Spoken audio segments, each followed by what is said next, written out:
Baik, bismillahirrahmanirrahim. Assalamualaikum warahmatullahi wabarakatuh. Perkenalkan, nama saya Anissa Arianti dengan nomor NIM 2030304002. Baiklah, di sini saya akan menjelaskan tentang pengertian penyandang disabilitas dalam pandangan Al-Quran.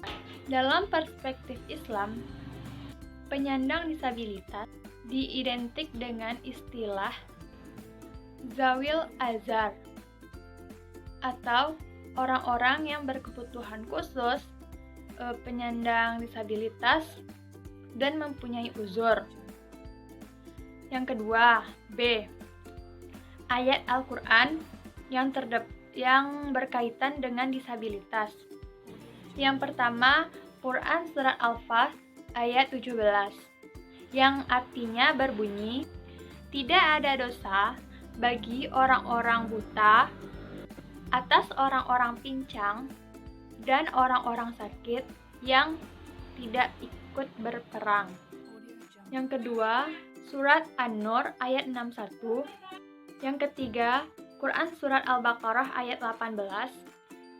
Yang ketiga, Quran Surat Ali Imran ayat 149. Selanjutnya, Quran Surat Al-Maidah ayat 71. Selanjutnya, Quran Surat An-Na'am ayat 39. Dan yang terakhir, Quran Surat Al-Anbiya ayat 45.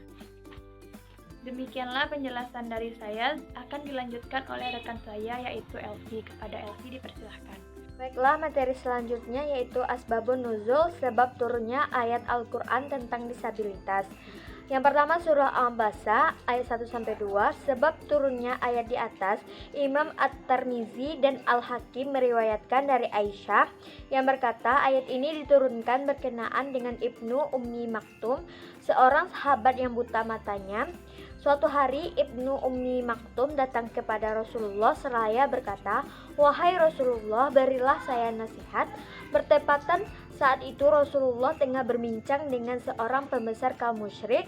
Rasulullah lalu mengabaikan permintaan sahabat tersebut. Sebaliknya beliau melanjutkan perbincangannya dengan pembesar musyrik tersebut. Beliau antara lain berkata kepada pembesar musyrik itu, "Apakah ada yang salah dari seruan saya?" Orang itu menjawab, "Tidak." Tidak lama berserang turunlah ayat, "Dia Muhammad berwajah masam dan berpaling karena seorang buta telah datang kepadanya, Abdullah bin Ummi Maktum."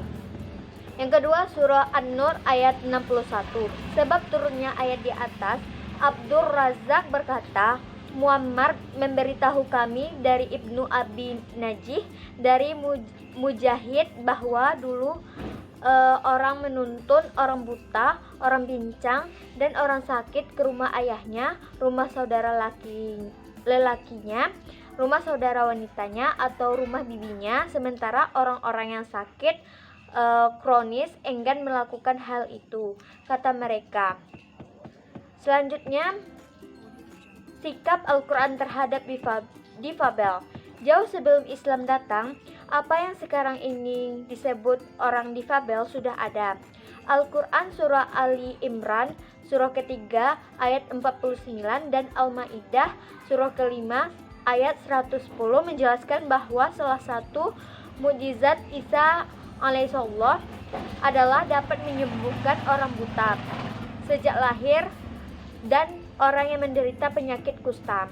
Ini artinya orang difabel alami sudah ada sejak lama, belum lagi orang difabel yang tidak alami, yakni karena kecelakaan atau sebagai korban perang.